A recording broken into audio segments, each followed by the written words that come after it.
کی خوشی اور خوشحالی کی بڑھاتے ہیں یا آگ لگے گی کہ بجھائے نہ بجھے گی؟ فرمایا گیا وما خلقت الجن والانس الا لیعبدون، کہ دنیا میں آنے کے بعد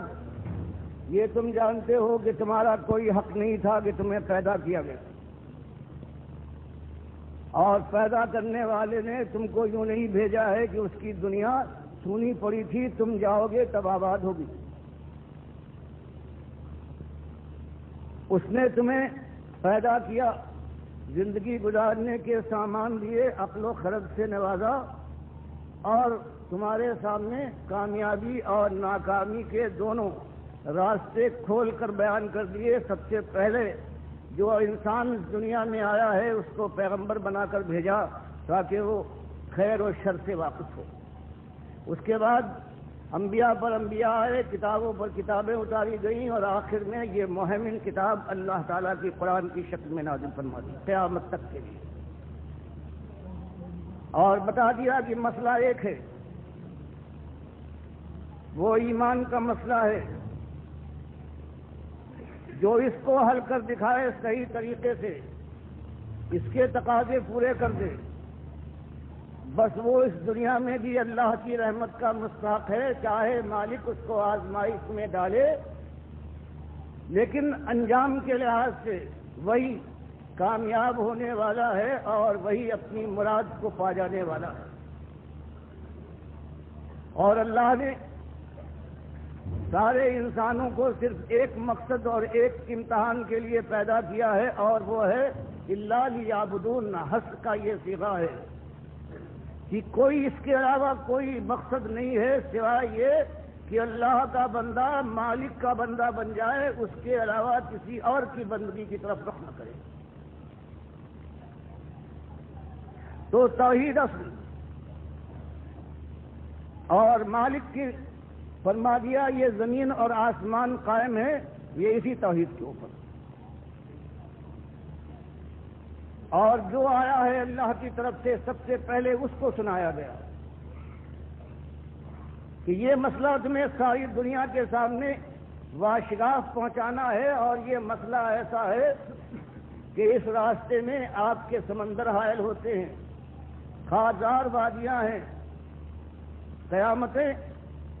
ٹوٹ کر برسیں گی آشوب پر آشوب، اس دنیا میں رونما ہوں گے، لیکن کام یہی ہے۔ فرمایا وما ارسلنا من قبلک من رسول الا نوحی الیہ انہ لا الہ الا انا فاعبدون، کہ اسی مسئلے کو ہم نے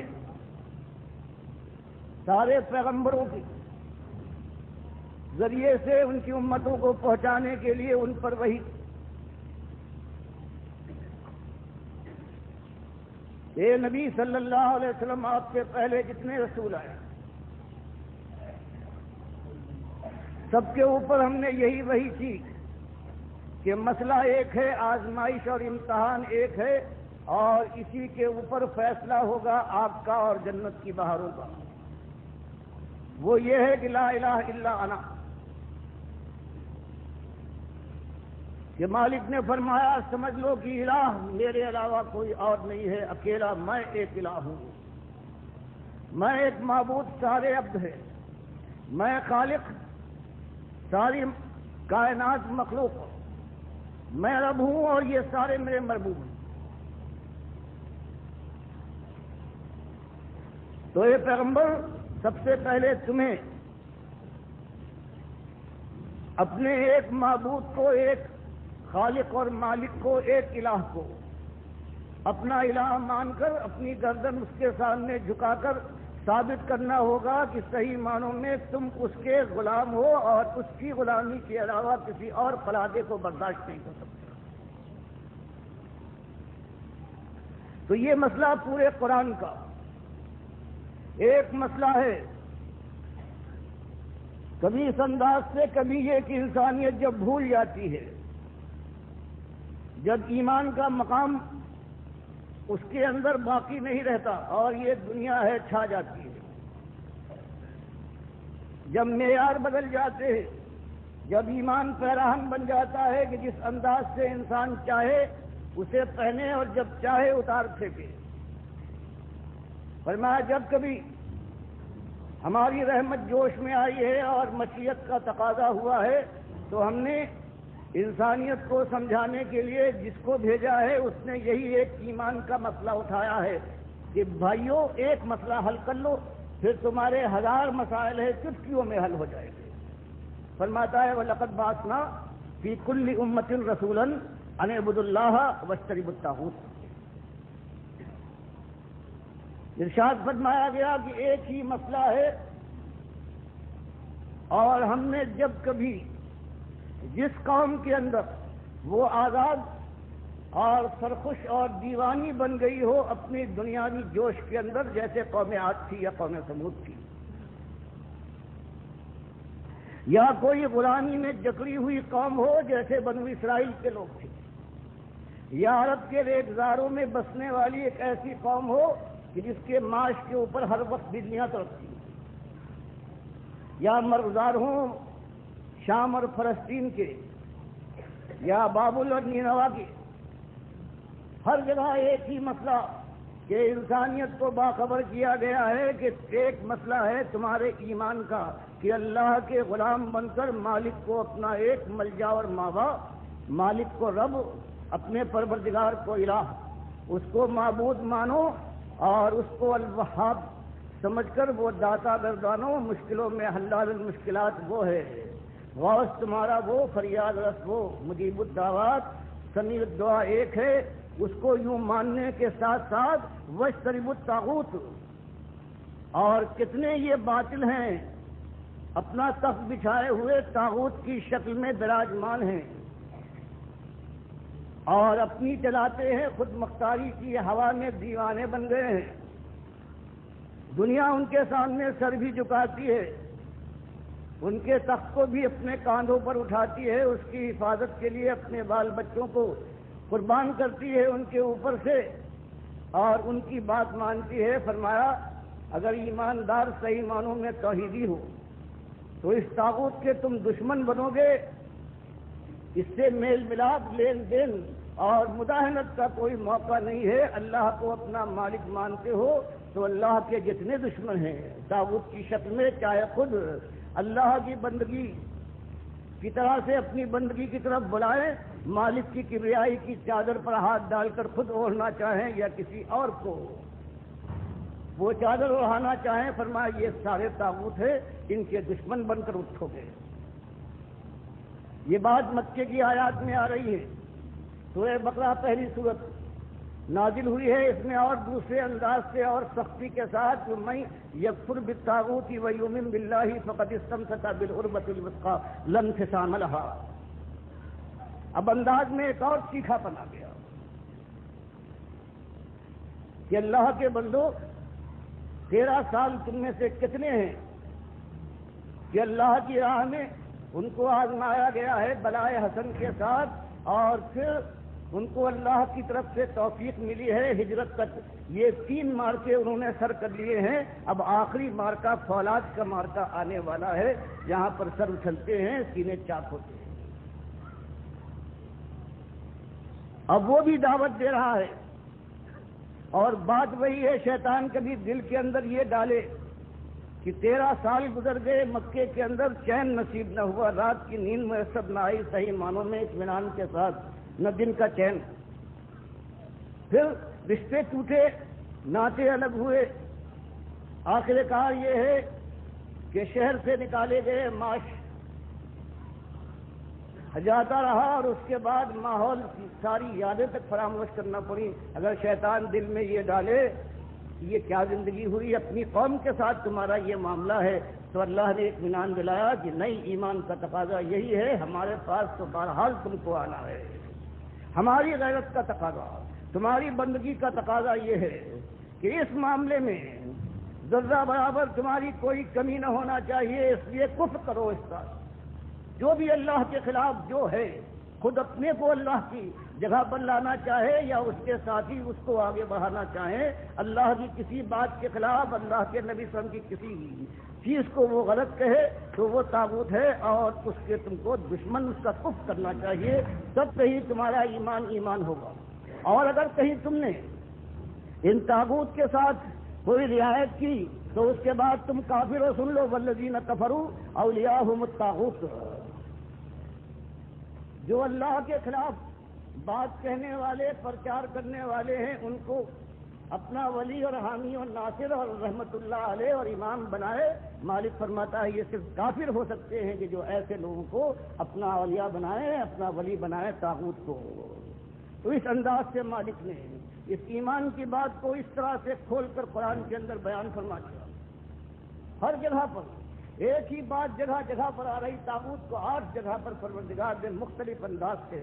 جن کی پوجا ہو، جن کی پکارے ہوں، جو اللہ سے پھیر رہے ہوں، جو اللہ کی کتاب کے بغیر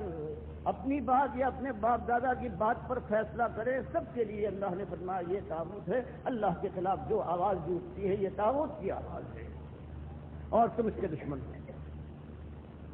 اور اسی ایمان کے مسئلے کو اللہ تعالیٰ نے پورے قرآن میں بیان فرمایا کہ جو آتا ہے ہماری طرف سے وہ ایک ہی بات اٹھاتا ہے کہ تمہارے 1000 مسائل صحیح، لیکن اصلی مسئلہ یہ ہے کہ بندگی کے اس رشتے کو جس کے اندر لوچ پیدا ہو گیا ہے یا تم نے کاٹ لیا ہے اپنے مالک سے، اس کو جوڑو۔ اس لیے جو آتا ہے یہی ایک بات کہتا ہے کہ یا قومی عبدوا اللہ ما لکم من الہ غیرہ، ایک ہی مسئلہ اٹھاتا ہے۔ قرآن لگاتار پوری دعوتیں بیان فرماتا ہے کہ حضرت نوح سے لے کر جو بھی آیا ہے اس نے قوم کے سامنے یہی ایمان کا مسئلہ رکھا ہے کہ اللہ کے بندوں، پہلی چیز یہ ہے کہ اللہ تمہارا اکیلا مالک ہے، تم اس کے بندے ہو۔ ایمان کے اقرار کے بعد تم اپنی جان اور مال کو بیچ چکے ہو اس کے ہاتھ جنت کے بدلے میں۔ اب اس کی مرضی کے مطابق تمہاری جان لگے گی، تمہارا مال صرف ہوگا، تمہاری آرزویں اور تمنائیں ہیں اس کے اشاروں پر قربان ہو کے دکھا دیں گی۔ تب کہیں جانے کے بعد پھر وہ دن آئے گا کہ اللہ کی رحمت کا سایہ تم پر ہوگا، اور پھر اللہ تم سے یہ کہہ دے گا کہ اب جو چاہو کرو، تمہاری مشیت کے اندر کبھی رکاوٹ پیدا نہ ہوگی۔ تو یہ مسئلہ تھا، یہی اللہ کے نبی صلی اللہ علیہ وسلم نے اٹھایا ہے۔ 1000 مسائل تھے اللہ کے نبی صلی اللہ علیہ وسلم کی قوم کے اندر۔ سب سے بڑا مسئلہ معاش کا تھا۔ اگر قوم کو ساتھ لے کر جمہوریت کا یہ رنگ اختیار کرنے کے بعد یہ بازی کھیلنا ہوتی کہ اقتدار پر قابض ہو جاؤ اور اس کے بعد دین لے آؤ گے، پیغمبر ہوں، بالکل بدل دوں گا ساری چیزوں کو، تو ان کا طریقہ یہ ہوتا کہ قوم کے سامنے یہ بات لاتے کہ دیکھو تمہاری تنگی کا عالم یہ ہے، تمہارے پاس زمین کتنی ہے کہ زمین تمہارے لیے غلہ یا اناج پیدا کر سکے، پانی کی یہ کمی ہے، کھانا بدوشی کی زندگی اختیار کرنا پڑ رہی ہے، مجبور ہو،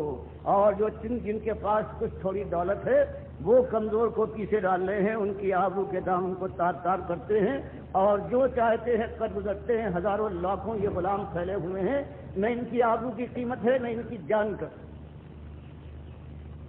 اور پھر سیاست کا رنگ دکھاتے کہ تم اپنے ملک کی حالت نہیں دیکھتے، کیسے کمزور، ناتما اور بے شرم ہو گئے ہو کہ شمال کے اوپر 3 معبودوں کے پوجنے والوں کا راج ہے، عیسائیوں نے تمہارے اپنے ملک کا حصہ ہتھیا لیا ہے۔ جنوب کے اندر یونان، یمن کے اندر حبشی عیسائیوں کی حکومت ہے، اور اسی طرح سے مشرق کے علاقے پر، بحرین کے علاقے پر یہ کسرا ہے، یہ دندنا رہا ہے، اس نے قبضہ کر لیا ہے۔ شرم کرو اور میرے ساتھ آؤ، آزادی بھی، ملک کی آزادی بھی ہے، معاشی تنگی بھی دور ہوگی۔ کوئی مسئلہ اٹھاتے قوم ان کے گرد جمع ہو کر اور اپنی جانوں کا قلعہ بنائے، لیکن اللہ کے حکم سے آج جانتے تھے کہ مسئلہ ایک ہی ہے۔ ایمان کا مسئلہ اس دنیا میں سارے مسائل کو اسی ذریعے سے حل کیا جا سکتا ہے، اور اصلی مسئلہ ہے جہنم کی آگ سے بچنے کا، وہ اسی انداز سے حل ہو سکتا ہے۔ اسی لیے آپ نے اس بات کو اٹھایا ہے، اللہ نے جب حکم دیا ہے تو یہی مسئلہ اٹھا ہے، اور پہلے ہی دن جب اس کو عام کیا گیا ہے تو خود اپنا چچا ہے وہ سننے کے بعد کہتا ہے تبا لکا سائر یوم، کہ تم نے سارا دل خراب کر دیا، تیرے ہاتھ ٹوٹ جائے اپنے اس بھتیجے سے کہ جس کے ساتھ محبت کا یہ اس کا معاملہ تھا کہ جب سنا ہے اس نے کہ میرے بھائی عبداللہ کے گھر میں لڑکا پیدا ہوا ہے، حضرت سویبیہ کو اس خوشی میں آزاد کر دیا ہے، کہ تو اس کا یہ حال ہے کہ یہ مسئلہ جب ان کے سامنے آیا ہے وہ چیز پڑا ہے۔ اور پھر منیب عزدی رضی اللہ تعالیٰ عنہ اپنا واقعہ بیان کرتے ہیں، بخاری تاریخ کبیر میں لائے ہیں کہ پھر جاہلیت کے زمانے میں جب میں ایمان نہیں لایا تھا، مکے جانا ہوا تو میں نے دیکھا کہ ایک صاحب ہیں، وہ یہ کہہ رہے ہیں قولوا لا الہ الا اللہ تفلحوا، کہ لوگوں ایک مالک کو اپنا مالک مان کر اعلان کر دو تو فلاح تمہارے گھر کی چاکری کرے، تم ہی کامیاب ہو گئے اس دنیا میں بھی، اور اس کے بعد جو زندگی آنے والی ہے، کہتے اس کے بعد میں نے دیکھا کہ قوم کے لوگ کوئی بہا ہے جس نے تھوکا ہے آپ کے اوپر حقارت سے، کوئی ایسا ہے جس نے زمین سے خاک اٹھا کر آپ پر پھینکی ہے، اور کوئی ہے جو گالیاں دیتا رہا ہے یہاں تک کہ دوپہر ہو گئی۔ اتنے میں ایک لڑکی آئی ہے بڑا برتن لے کر پانی کا، اور اس نے اس گندگی کو صاف کرنے کی کوشش کی ہے، تو یہ صاحب کہنے لگے کہ بیٹی غم نہ کرنا، مایوس نہ ہونا، تیرے باپ کو اللہ مغلوب نہ کرے گا اور اکیلا نہ چھوڑے گا۔ کہتے میں نے لوگوں سے پوچھا کہ یہ کون صاحب ہیں جن کے ساتھ یہ سلوک ہو رہا ہے، اور یہ لڑکی کون تھی؟ لوگوں نے بتایا یہ نئے دعوے دار ہیں رسالت کے، ان کا نام محمد ہے، عبداللہ کے بیٹے۔ میں نے کہا وہ لڑکی کون سی تھی جو برتن لے کر آئی تھی پانی کا؟ اس سے انہوں نے کہا تھا کہ بیٹی غم نہ کر، اللہ تیرے باپ کو اکیلا نہ چھوڑے گا۔ کہا یہ ان کی بیٹی زینب تھی۔ تو یہ بات آپ دیکھ رہے ہیں، یہی بات آپ نے اٹھائی ہے۔ اور پھر چاہے وہ منا کے جب اس زمانے میں کفار بھی حج اور عمرہ کرتے تھے، وہاں پڑا ہو رہا ہے، اور اس کے بعد اللہ کے نبی صلی اللہ علیہ وسلم یہی بات پکارتے ہیں کہ لوگوں مسئلہ ایک ہے کہ تمہارا ایک قلعہ ہے۔ تو ابو جہل ہے، ابو لہب ہے کہ پیچھے سے پتھر لیے ہوئے پکارتا پھرتا ہے کہ دیکھنا اس کی بات نہ ماننا، یہ جھوٹا ہے، یہ تمہارے لات اور منات کے چہرے سے کھال اتارنا چاہتا ہے۔ تو صحابی جو بات کو ایمان لائے ہیں کہتے میں نے پوچھا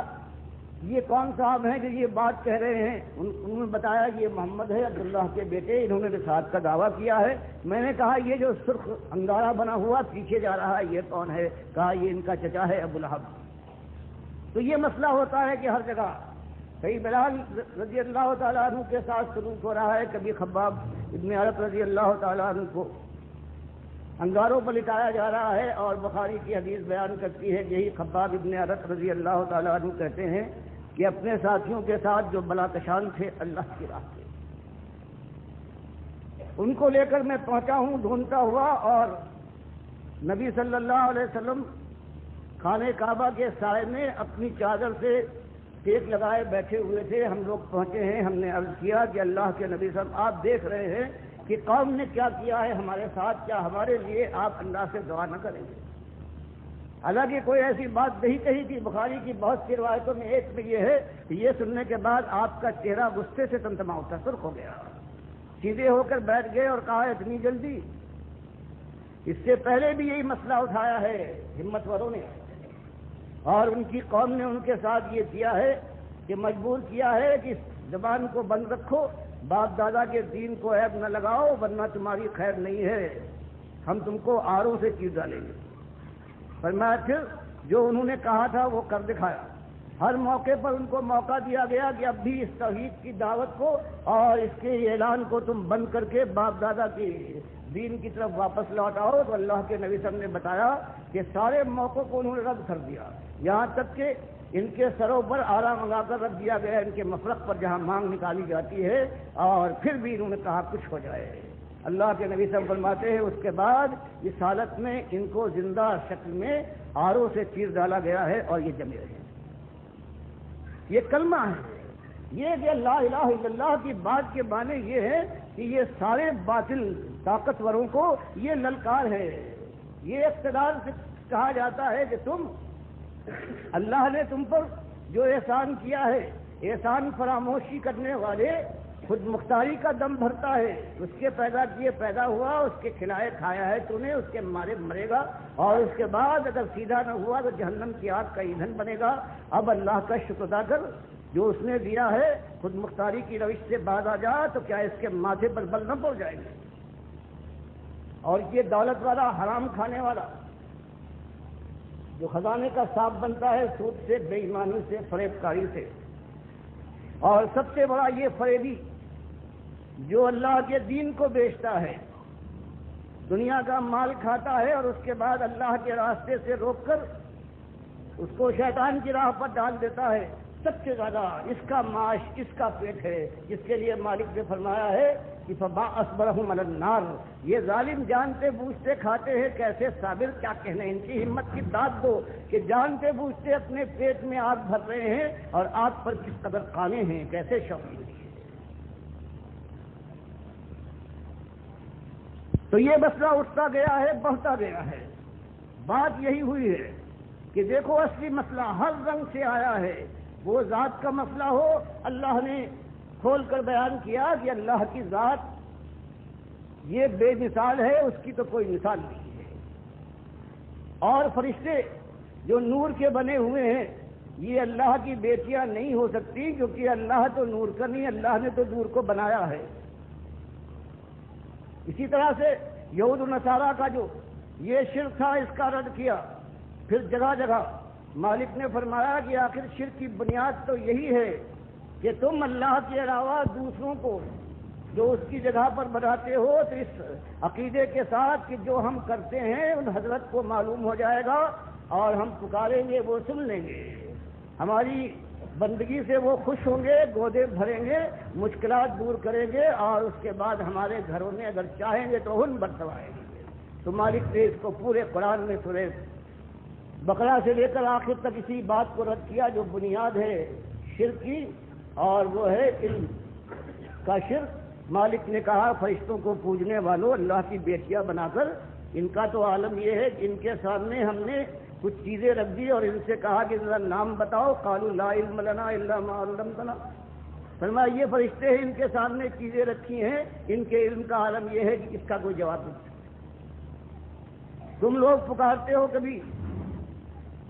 یا ابراہیم اغثنی، کبھی یا اسماعیل کا نعرہ لگاتے ہو، اور یہود و نصارہ کبھی حضرت عزیر کو اور کبھی حضرت عیسیٰ کو آواز دیتے ہیں اور سمجھتے ہیں ان کو خبر ہو جائے گی. تو مالک نے فرمایا پیغمبروں کا عالم دیکھو، ہمارا خلیل ہے، ہم نے اس کو کتنی چیزوں میں آزمایا ہے اور سب کچھ یہ کر گزرا ہے، آزمائش میں پورا اترا ہے. جب اس کے پاس ہم نے فرشتے بھیجے ہیں اس کو خوشخبری سنانے کے لیے کہ تمہاری دوسری بیوی سارا کے بطن سے اللہ پیغمبر پیدا کرے گا اور اس کے بعد پھر قوم لوط کے اوپر ان کے ذریعے سے عذاب آئے گا. اور جب وہ پہنچے ہیں انسانی شکل میں تو قرآن جگہ جگہ بیان فرماتا ہے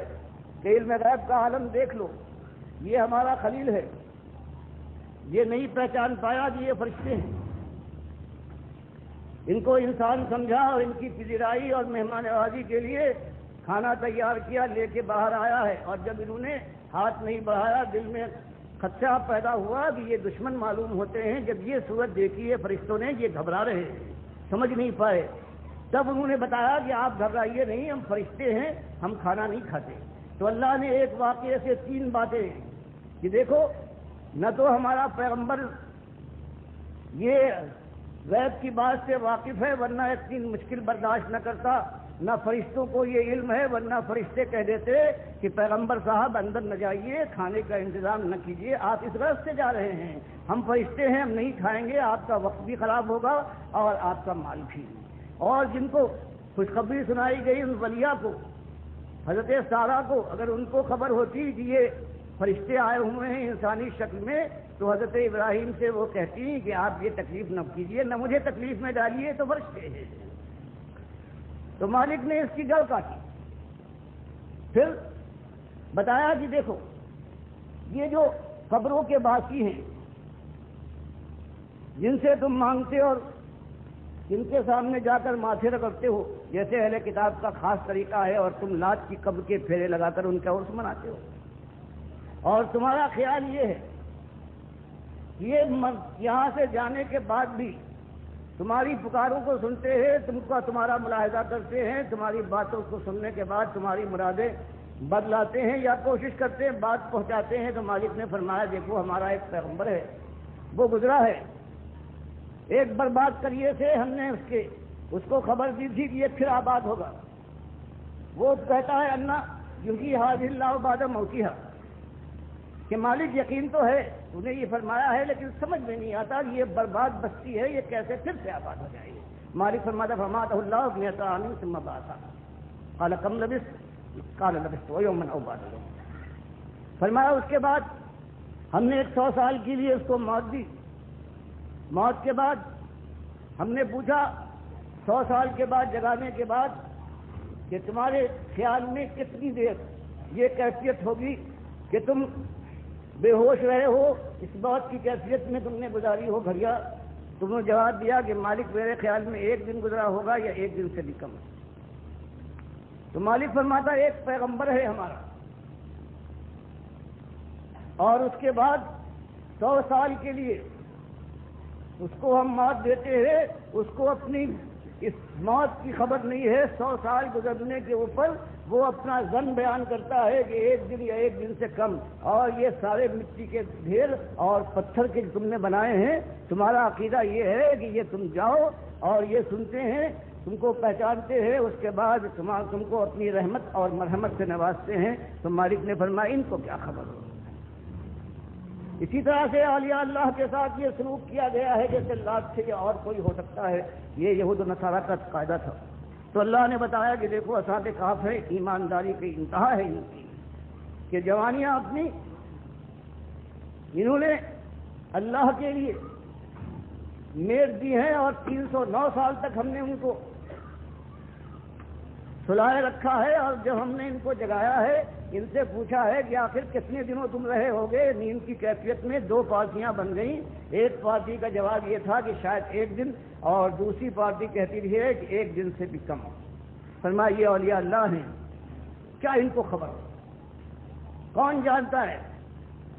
کہہ دو کوئی نہیں جانتا، اللہ کے علاوہ کسی کو کوئی خبر نہیں ہے۔ وما یشعرون اللہ ایان یبعثون، یہ مردے ہیں جن کی پوجا ہوتی ہے، ان کو تو اپنی خبر نہیں ہے۔ اسی طرح سے پروردگار عالم نے کہا کہ شرم کرو انسانوں مشرکو، علم غیب میں تم کس کو شریک ٹھہراتے ہو؟ اللہ کے بندوں اور مخلوق کو۔ دیکھو ایک ہمارا اتنا بڑا پیغمبر ہے سلیمان کہ اس کی دعا بھی ہے، اور ہم نے دنیا کے لحاظ سے اتنی بڑی بادشاہی کسی کو نہیں۔ وہ جب جائزہ لیتا ہے اور پرندوں کی فوج میں اس کو ہدہد نظر نہیں آتا تو وہ نہیں جانتا ہے کہ بات کیا ہوئی۔ وہ کہتا ہے کہ اگر حدود آنے کے بعد کوئی عضو پیش نہ کر پایا تو اس کو سزا دوں گا یا ذبح کر دوں گا۔ اور حدود جب آتا ہے وہ ایک پرندہ ہے، وہ آتا ہے اور وہ کہتا ہے کہ بادشاہ سلامت، میں وہ خبر لایا ہوں کہ آپ کو اس کی خبر نہیں، میں قوم سبا یہاں سے آ رہا ہوں۔ فرمایا دیکھو ایک پرندہ ہے، وہ بھی توحیدی ہے، اور تمہاری طرح سے انسانوں وہ مشرک نہیں ہے۔ وہ کہتا ہے اتنے بڑے، جانتا ہے اتنی بڑی طاقت کا مالک یہ ہمارا آقا ہے، لیکن اس کو بھی علم نہیں۔ فرمایا جب اللہ فرماتا ہے سورہ نمل میں کہ چونٹی ہے تم سے زیادہ، انسانوں مشرکوں تمہارے مقابلے میں یہ توحیدی ہے کہ جب حضرت سلیمان کا لشکر ایک وادی نمل میں گزر رہا تھا تو ایک چونٹی نے آواز لگائی کہ بھائیوں اور بہنوں اپنے اپنے بلوں میں جا کر حفاظت سے چھپ جاؤ، ورنہ ممکن ہے کہ سلیمان اور ان کا لشکر تمہیں اپنے پیروں سے کچل ڈالے اور ان کو خبر بھی نہ ہو۔ صرف ایک ہی چیز رہ گئی تھی اور جن کو پوجا گیا ہے وہ جن ہیں۔ پروردگار نے سورہ سبا میں وہ بات بھی کھول کر ڈال دی کہ حضرت سلیمان بیدار لے رہے ہیں جنوں سے، اور جن یہ سمجھتے ہیں کہ ڈنڈے کے سہارے جو کھڑے یا بیٹھے ہوئے ہیں تو یہ جاگ رہے ہیں، نگرانی کر رہے ہیں، یہاں تک کہ اللہ نے ان کو اسی حالت میں موت دے دی۔ اور پھر کچھ مدت کے بعد دیمک کے کیڑے نے جب ان کے ڈنڈے کو کھایا ہے اور وہ کمزور ہو کر ٹوٹ کر گرا ہے، اور حضرت سلیمان دھڑام سے زمین پر آئے ہیں، اور جنہوں نے یہ دیکھ کر کہا کہ افسوس یہ تو کب کے مر چکے. اگر ہمیں یہ خبر ہوتی تو ہم ذلت کی بیدار کے اندر اس طرح سے مبتلا نہ ہوتے. تو پروردگار عالم نے اس چیز کو جڑ کاٹ دی ہے کہ اب اللہ کے علاوہ کون ہے جس کو پکارو, کس کی نظر نیاز کرو, کس کے سامنے جھکو, کس سے دعائیں ہوں. اس طرح سے اور اسی چیز کو بدقسمتی سے امت مسلمہ کے اندر جا کر پھر واپس لے آیا گیا ہے. کئی صوفیت کا نظریہ یہ آیا ہے کہ جو پیر ہے وہ اپنے مرید کی ایک ایک بات سے واقف ہوتا ہے, یہاں تک کہ اگر اس کی خوابگاہ میں ایک چارپائی خالی ہے تو سمجھ لو کہ پیر صاحب اپنی مرید کے خوابگاہوں کے اندر بھی جانے کے بعد اس خوابگاہ کی عصمت کو بھی برباد کر دیتے ہیں. ان کو بھی یہ عقیدہ بنایا گیا, صوفیت کے ذریعے سے آیا, اور سب اللہ کی ذات کے ٹکڑے بنا دیے گئے وحدت الوجود کے نظریے کے ذریعے سے, اور جو ان کے بنانے والے تھے وہ رحمت اللہ علیہ کہلائے. ان کی پکاریں ہوئیں, ان کے کعبے نقلی بنائے گئے, ان کا حج ہونے لگا اور اس کے نام سے ان کا نام ہوا. کسی کو کہا یہ داتا اور وہاب ہے, دینے والا ہے, گودے بھرتا ہے. کوئی غوث کہلایا, کوئی مشکل کشا کے نام سے پکارا گیا. کسی کے سامنے جب عیسائی ہوئی کسی کی چوکھٹ کو چوما گیا اور کسی کے دن منائے گئے. اس سے بیٹھتے یا رسول کے نعرے لگ گئے. مسجدوں تک میں بھی جو اللہ کے لیے مخصوص ہونی چاہیے, اللہ فرماتا ہے وَأَنَّ الْمَسَاجِدَ لِلَّهِ فَلَا تَدْعُوا مَعَ اللَّهِ أَحَدًا. ظالم مشرکو, سب سے بڑی نشانی شرک کی یہی غیر اللہ کی پکارے ہے. ہر جہاں تو پکارتے ہو, خانے کعبہ کے اندر آنے کے بعد بھی تم یہاں لات اور منات اور حضرت ابراہیم اور اسماعیل کو آواز دیتے ہو. ظالموں, آج یہ امت مسلمہ اسی چیز سے, آج دیکھیے ان مسجدوں میں, ان دکانوں میں, ان مدرسوں کے اندر, یہ جو حکومت کے دفاتر ہیں ان کے اندر ہر جگہ یا اللہ کے ساتھ یا محمد کی پکارے ہیں, اور اللہ کو ایک ایک گام کے اوپر سب و شتم کیا جا رہا ہے. اور ان کی پشت پناہی کرنے والے کون ہیں؟ یہی جس کے لیے مالک نے فرمایا ہے احبار اور رہبان, یہی وہ لوگ ہیں. انہوں نے مل کر مارا ہے امت کو. اگر رہبان نے یہ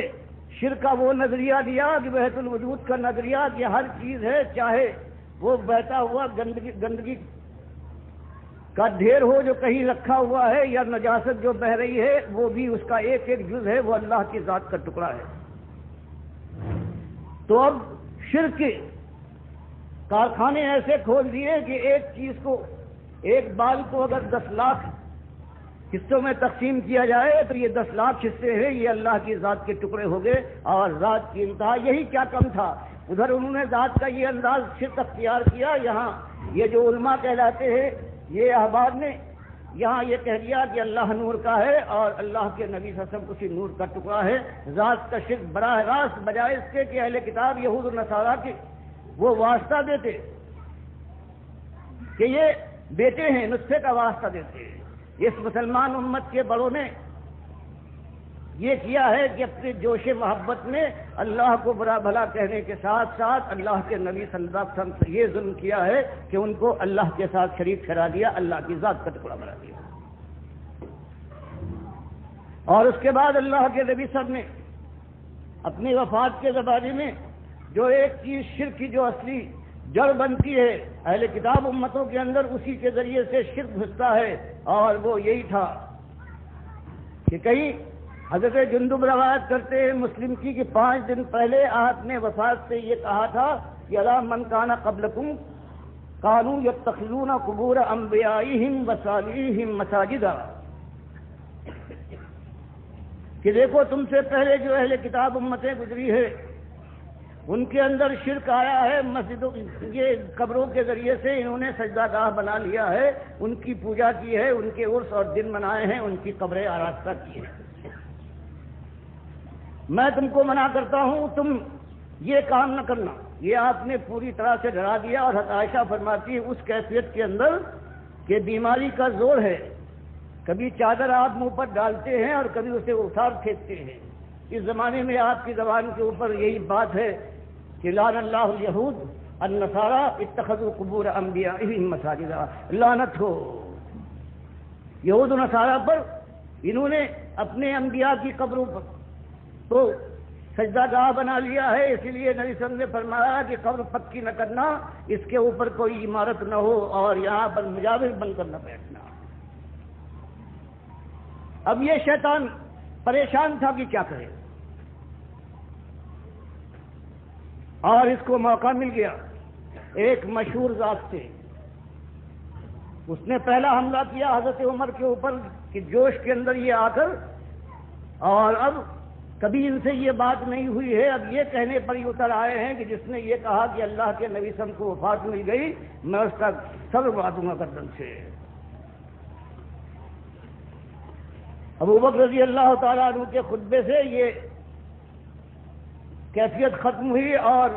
سارے لوگ ہوش میں آ گئے۔ اب 200 سال تک اس نے انتظار کیا اور کوششیں کی، وحدت الوجود کا نظریہ تو آ گیا، لیکن بہرحال قرآن اور حدیث ابھی موجود تھے۔ اب اس کا توڑ کرنا اس کے لیے ضروری ہوا، اور اس نے اوروں کو چھاٹا۔ اس میں امام احمد اس کی آنکھ پر چڑھ گئے، اور ان کی شہرت کا یہ عالم تھا کہ 220 میں ہجری میں جو انہوں نے خلق قرآن کے مسئلے کے خلاف مامون رشید سے لے کر 3-4 خلفاء کا مقابلہ کیا اور ان کی بات نہیں مانی، تو شہرت کا یہ عالم ہو گیا ہے کہ 4 دانگ عالم میں مسلمان امت کے اندر بس وہی اس کے ہیرو تھے۔ اب ان کے اوپر اس کا حملہ ہوا ہے، اور یہ گھائل ہو گئے رافضیوں کی ان روایتوں سے جو ان کے پاس پہنچی،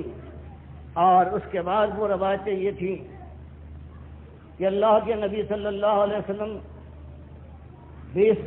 قبر میں زندہ ہیں، اور جو مردہ ہے مرنے کے بعد اسی قبر میں زندہ ہو جاتا ہے، حساب و کتاب شروع ہو جاتا ہے، سب کچھ یہی ہوتا ہے۔ اللہ کی کتاب، اللہ کے نبی صلی اللہ علیہ وسلم کی سنت اور اجماع صحابہ کا انکار کرنے کے بعد انہوں نے اس نظریے کو پیش کیا، اور اس کے بعد پھر ساری دنیا ہے ان کی متاع ایمان لٹ گئی ہے، اور آج تک پھر اس کی بازیابی کی کوئی صورت نظر نہیں آتی، جب تک کہ جوان مرد اٹھے اللہ کے وقار اس کی کتاب کو سامنے لانے کے بعد، سنت نبی کو اس کی تائید میں پیش کرنے کے بعد پھر اس امت کے اندر سب سے پہلے جہاد کرے، اور ان 2 گروہوں سے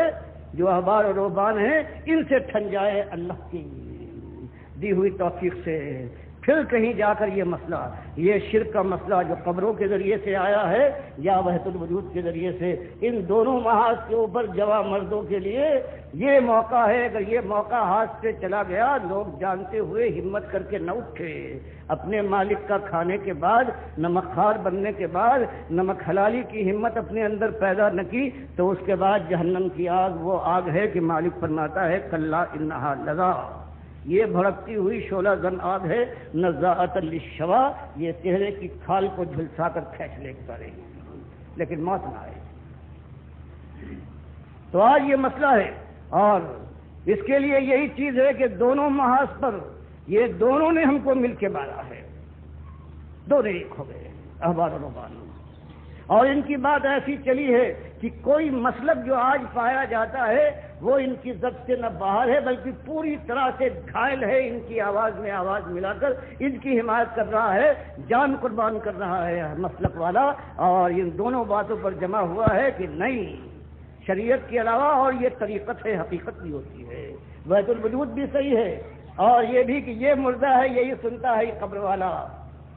اور اعمال اللہ کے علاوہ اور نبی صلی اللہ علیہ وسلم پر بھی پیش ہو سکتے ہیں درود و سلام کے، یہ کفر و شرک جو اللہ کے لیے گالی ہے۔ اپنے مالک کو گالی دینے کے بعد اگر کوئی امت یہ سمجھتی ہے کہ مالک اس کے اوپر رحمت کی شبنم برسائے گا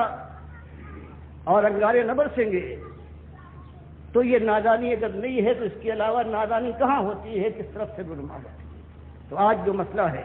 وہ اس جوان مردی کے ساتھ اٹھنے کے بعد جب اللہ کے نبی صلی اللہ علیہ وسلم نے یہی آواز اٹھائی ہے کہ مقابلہ انتہائی شدید ہے، سارے وسائل ایک طرف نظر آتے ہیں، اب بتاؤ یہ ایسا خطرناک کام ہے کہ دنیا ہر طرف سے تاریخ نظر آتی ہے، صرف آخرت کا یقینی وعدہ ہے۔ اگر کوئی جماؤ کے ساتھ اٹھے تو اعلان جب کیا ہے تو کچھ سسکتے ہوئے جو معاشرے کے افراد تھے، بلال حبشی کی طرح سے، خباب ابن عدد کی خاندان یاسر کی طرح سے تھے، انہوں نے اقرار کیا ہے، اور لیکن جو اصلی اقرار کرنے والے تھے وہ خانوادے قریش کے جوان مرد، جوان سال لوگ تھے، گرم و سیال خون والے، جن کے لیے مالک نے قرآن میں فرمایا فما آمن لموسیٰ الا ذریۃ من قومہ، کہ جب موسیٰ علیہ السلام نے یہی بات اٹھائی ہے کہ فرعون کے مقابلے میں، مشرک کے مقابلے میں، طاغوت کے مقابلے میں کون میرا ساتھ دیتا ہے توحید کے راستے میں، تو مالک فرماتا ہے بڑے بڑے بنو اسرائیل کے حامی، دم بھرنے والے، بڑے بڑے بوڑھے، سفید داڑھیوں والے اور بہت کچھ سمجھے جانے والے، سب کی ہمتیں جواب دے گئی، سوائے چند جوان تھے ذریہ کی، انہوں نے کہا کہ اللہ کے راستے میں ہم آپ کے حامی و ناصر ہیں، گلے گلے پانی دیکھ لیں گے، کچھ کر جائے، اللہ ہمارا مالک ہے۔ تب مکے کی زمین سے پھر اللہ تعالیٰ کے بندے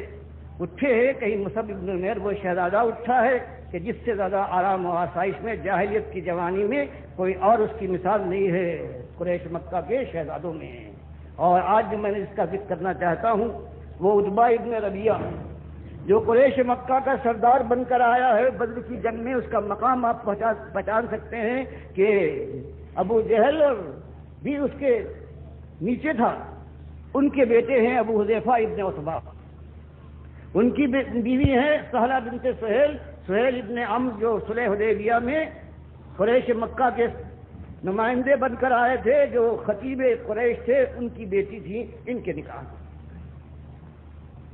باپ پورا گھر ہے، وہ شرک کی گود میں پلا ہوا اور شرک کے اوپر اپنی جان قربان کرتا ہے۔ یہ میاں اور بیوی ہے، ایمان لائے ہیں، اور پھر ہمارا اور ہماری قوم کا ایمان نہیں تھا کہ موقع موقع سے ظاہر ہوتا ہے، اور جہاں دیکھتے ہیں کہ چوٹ پڑ سکتی ہے وہاں پر یہ ایمان دب جاتا ہے کونے کھدروں میں۔ ان کا عالم یہ ہے کہ عیش کے ساتھ زندگی گزار رہے ہیں، لیکن گھر کے اندر انہوں نے ہنگامہ برپا کر دیا ہے۔ یہی ایمان اور شرک کی بات ہے، ہر طرف یہ ہے، یہاں تک کہ ان کی گودیں ہیں جو انگارہ بن، ہر طرح سے وہ سمجھاتے ہیں، ڈراتے ہیں، سارے اپنے احسان یاد دلاتے ہیں، لیکن یہ کہتے کچھ بھی ہو جائے۔ یہاں تک کہ ابھی دو سال گزرے ہیں اعلان کے بعد کہ زمین مکے کی ان کے لیے اتنی تنگ ہو جاتی ہے کہ اللہ تعالیٰ ان سے کہتا ہے کہ ایمان کے لیے اب تیسری بازی، تم ایمان لائے، عمل صالح سے تم نے ثابت کیا، دعوت حق دی، اور اب ہجرت کا مقام یہ تیسرا مرحلہ ہے، یہ تمہارے سامنے آ گیا ہے۔ اس سے پہلے بھی پروردگار عالم نے اصحاب کہف کا ذکر فرما کے بتایا کہ ایمان کے راستے میں تم آج پہلے لوگ نہیں ہو، تم سے پہلے لوگ گزرے ہیں، تمہارے انداز کے ایسی گودوں سے وہ ابھرے تھے جو سونے چاندی سے بھری ہوئی تھی، لیکن ایمان کے بعد انہوں نے جوانی کی تمناؤں کا گلا گھونٹ دیا اور جا کر پہاڑوں کی غاروں میں جا کے پناہ لی۔ اب یہ کیا بات ہے؟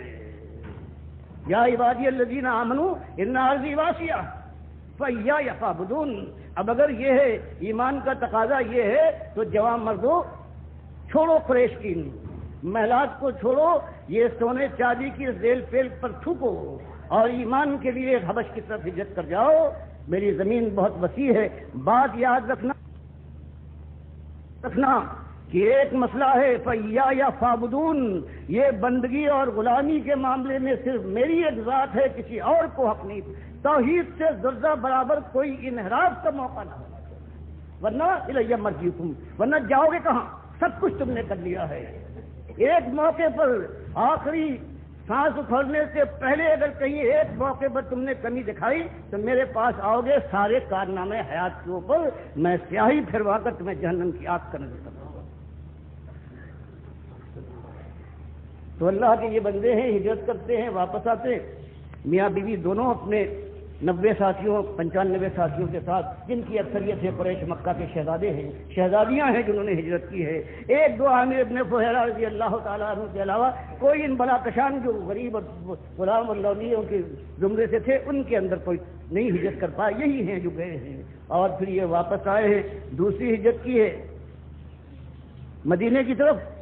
اور پھر بدر کے میدان میں جب ان کا باپ آیا ہے ان کے سامنے اور للکارا ہے اس نے کہ بھیجو میرے مقابلے کے اوپر تو سب سے پہلے ان کے بیٹے بڑھے ہیں ابو حذیفہ ابن عتبہ کہ میرے باپ میں للکارا ہے اللہ کے نبی صلی اللہ علیہ وسلم، آپ مجھے اجازت دیجئے اس بات کے مقابلے میں میں آگے پیش قدمی کروں۔ اللہ کے نبی صلی اللہ علیہ وسلم نے منع فرما دیا، لیکن ان کا جذبہ دیکھنے کے لائق ہے کہ ایمان کے لیے جب یہ معاملہ ہو جائے کہ باپ بھی ہے میدان میں اتر آیا ہے۔ اس سے پہلے تک تو یہ تھا کہ چلو صرف شرک اور کفر کے معاملے میں باپ کی بات نہیں ماننا ہے لیکن اور ان کی خدمت کرنا ہے، لیکن جب اس طرح سے وہ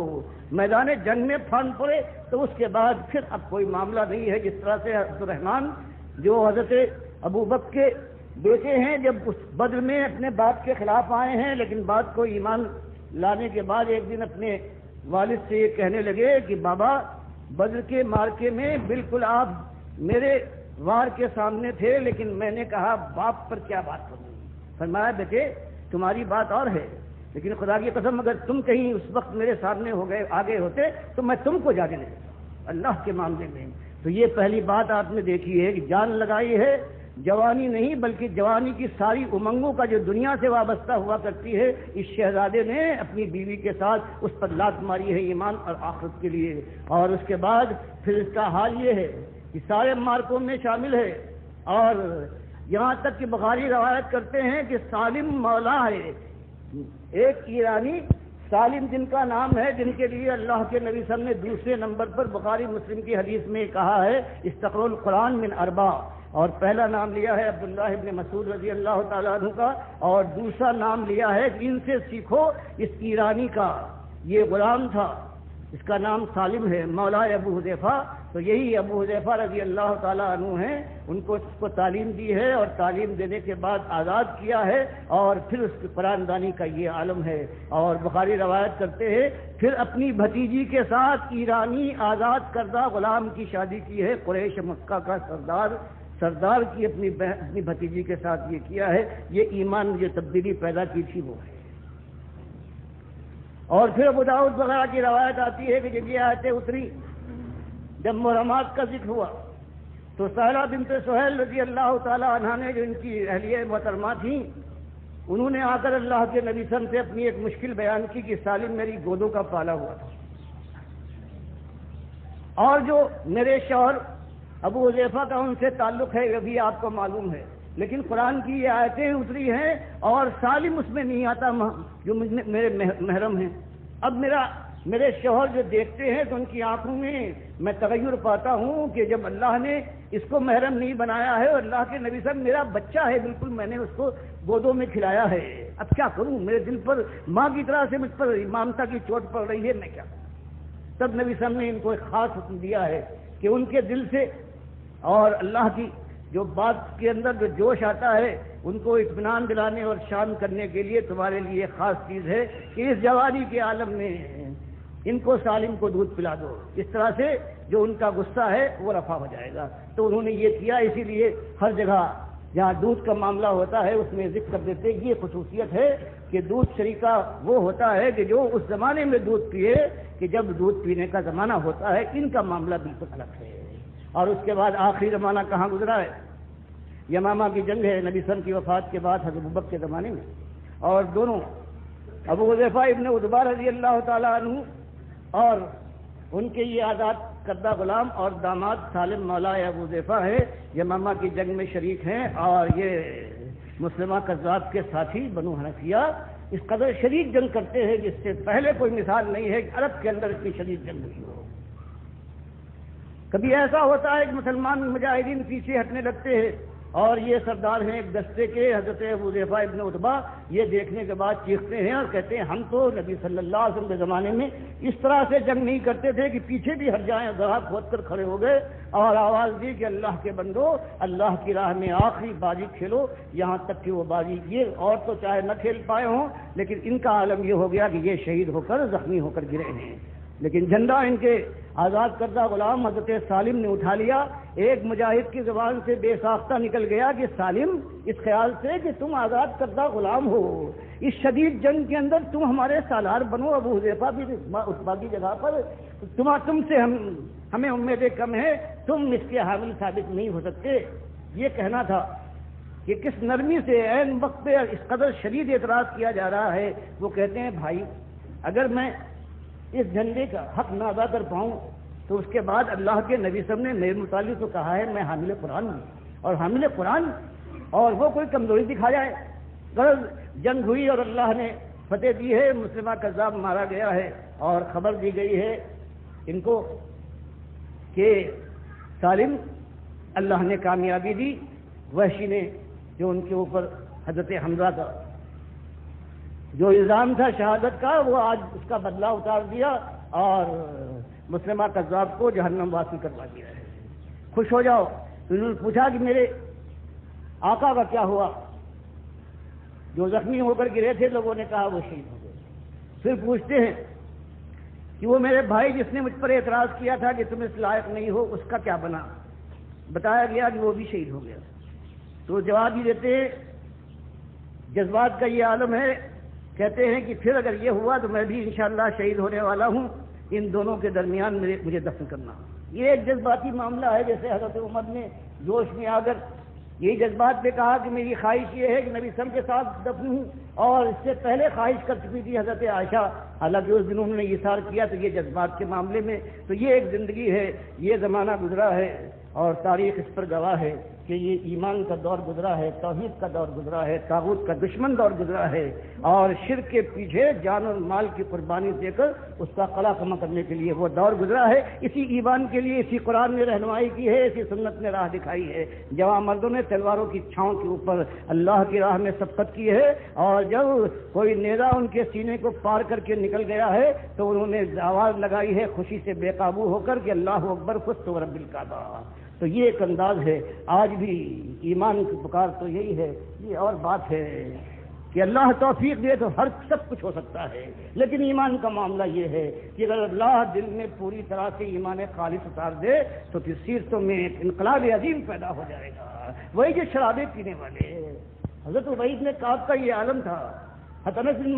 یہ ابو طلحہ انصاری یہ وہ تھے کہ راتوں کو آ جائے اگر جام و صبح سے کھیلنے کے لیے صبح کر دیتے تھے، لیکن اس کے بعد جب ایمان لائے ہیں تو شیروں کے شیر ہیں، اللہ کی راہ میں اپنی جان کا تحفہ لیے ہوئے مشرق اور مغرب میں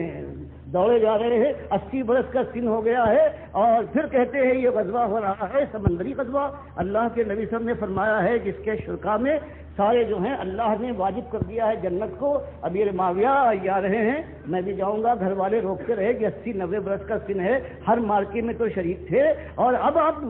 اس قابل بھی نہیں ہے. سب کو ڈانٹ ڈپٹ کر بدر و احد کا سرما ہے، اس کو کیا کوئی روک پاتا؟ جہاز کے اوپر سوار ہوئے ہیں اور راستے ہی میں اللہ کے نبی صلی اللہ علیہ وسلم نے فرمایا ہے اگر جہاد کے ارادے سے کوئی نکلے اور راستے میں بخار بھی آ جائے اور وفات پا جائے تو وہ شہید ہوگا. تو اس طرح سے آرزو ہے. ایک چیز ہے کہ دل میں یہ بات ٹھک جائے کہ کامیابی وہ کامیابی ہے کہ جو جہنم کی آگ سے بچ کر جنت میں اپنی جگہ بنا دے. اس کے علاوہ کوئی کامیابی نہیں، اور یہ حاصل ہوتی ہے ایمان خالص کے ساتھ. اس کی پہلی چیز ہے کہ توحید مانی جائے، شرک کے ساتھ بدترین دشمنی ہو، سنت کا جامہ پہن لیا جائے، ہر بدعت پر تھوکنا بھی گوارا نہ ہو، اور دنیا کی بجائے آخرت پر نگاہ کر جائے اور پکارا جائے کہ ہار و جیت کا دن آج نہیں، ہار و جیت کا دن آنے والا ہے. سب کہیں جانے کے بعد یہ ساری دنیا کی مشکلات ہیں، اللہ کے دین کے خلاف سارے یکجا ہیں.